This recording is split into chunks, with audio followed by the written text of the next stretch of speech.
All right, listen up. Please listen up. Before the first day of school, there are 3 things that I want you to follow. There are 3 things that I want you to do. There are 3 things that I want you to understand.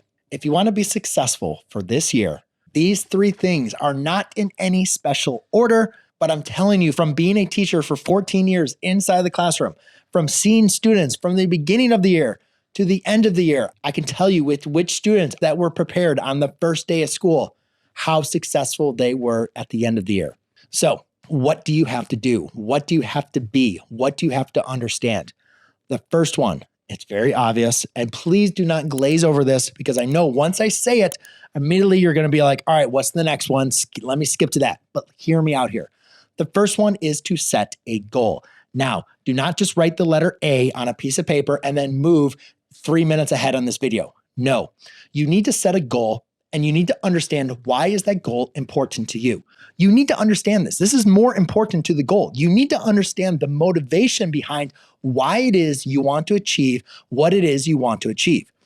And then once you have solidified, you've understand exactly what you want to achieve and what you want to do, you need to map out how exactly you're going to do it. Below that goal, write down your steps. What are the things that you need to do to achieve that goal? What are those daily, weekly, monthly habits that you have to do? You need to write them down. You also need to write down is what is going to stand in your way. Stay out of my way. You know yourself by now. If you're watching this video, I'm assuming you're not 8 years old. You have seen yourself be successful. You have seen yourself be failures. Why did you fail at certain things? Why were you not as successful as you wanted to be in certain elements? Identify what it is about yourself, what external factors have limited you before. Identify them and make sure you understand what you can do to adjust if they show up again for this goal. We need to make sure we have everything out in front of us. And also, this goal is something that we need to be looking at, if not daily, weekly. We know exactly what it is we need to be doing, what we need to be avoiding, and how we're going to do it. Now, the next one is a little bit more detailed, and this is where I struggled as a student. I never had a planner.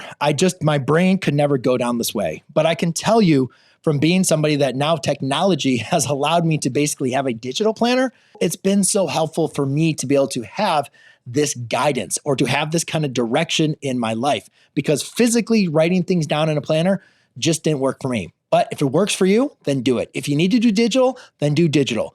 But here's the thing. Once you have your goals and you've written all that stuff down, you understand it, you know the importance and why you're doing things, you have to start making decisions. When you start the school year, you probably know what clubs or what activities you're going to be doing. You probably know a little bit about your schedule. And we know, ladies and gentlemen, life is going to change. There are things that are going to impact all of this. So you are going to have to adjust. It is just the reality of life. However, make decisions. When are you going to wake up? When are you going to study? When are you going to do your homework? Where are you going to be doing your homework? For how long? Are you going to do 30 minutes on every Tuesday? Are you going to do 30 minutes after school? Are you going to set up with a private tutor? Make decisions and get them in place. Because when you write things down on a calendar or when you have them in a calendar and you get a little notification saying, hey, you have a study appointment for an hour coming up now, you stop everything you're doing and you follow through with that. But when you don't write things down or you don't put them in a calendar, you don't make decisions, guess what? You start doing things that are easiest for you to do. Hang out with friends, not do your homework, go to a movie, sit on the couch, play on your phone, talk to your friend, go out with your friends. It's too easy when you don't have a regimented schedule to veer off the path. And guess what? When you start veering off the path, you start to lose sight of your goals. And then the whole year goes by and then you look back and you open up that book and you're like, well, oh my God, what did I write at the beginning of the year? Oh, that was cute. How many times have I done that in my life?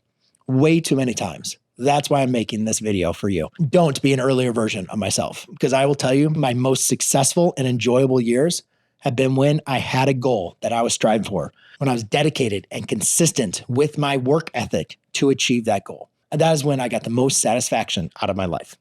You can do this exact same thing to apply it to this school year. And the last thing, it's called priming the pump. Ladies and gentlemen, at the end of last year, at every single year, I say, go and have fun. You're a kid or you're young, at least younger than myself. Have fun. Some of my best memories I had over the summer was with my friends, was doing things that I wouldn't normally do because it was a school night. have fun, enjoy your childhood. I still worked a job, like I still worked hard and everything else, but I had fun with my friends. And I want each and every one of you to enjoy this time in your life when you have a break in between schooling. And I realize not everybody has breaks between schooling, but I'm talking to a general populace here. But ladies and gentlemen, it does not discount the fact that you need to prime the pump. Your brain is what's going to be working when you get back in school. You can't give it that long of a break without doing anything. When school starts getting closer, just do a little bit of work. Now, obviously, I'd like as a teacher and a parent for you to do a little bit more work, like 3 or 4 weeks ahead of school. But in reality, I know everybody's different. But even if you're the laziest kid and don't care about school, but you know you're going into a course, especially like math, where you are not excited, then do yourself a favor and prime the pump. Start doing some work to get yourself mentally ready and prepared for the school year. If you don't have a summer packet to be able to complete, then go back to last year's notes. Start going back over the stuff that you learned last year. Go over your test, go over your quizzes. Start doing some of the problems. I am telling you, ladies and gentlemen, we all know the beginning of the year is a lot of times a review from the previous year, right? You don't want to be that student that is still trying to remember everything. You want to be that student and be like, oh yeah, I kind of just remember reviewing this a couple weeks ago. Like, I'm good here. I remember this stuff. Because the more times you see something, the better it's going to sink in. And guess what? If you review it 2 weeks ago and then you go and review it again with your teacher, you're going to have that solid foundation. And guess what's going to happen when you start learning the new stuff? You're going to have that solid foundation to now lean on. Do some math work before the school year. But I'm telling you, ladies and gentlemen, if you have that goal, you have that vision, you have it designed and mapped out, and you put in the work, you're going to have a successful year. And there's nothing more than I want is for you to come to this video and let me know how your year went down below in the comments. I'll wait. Cheers.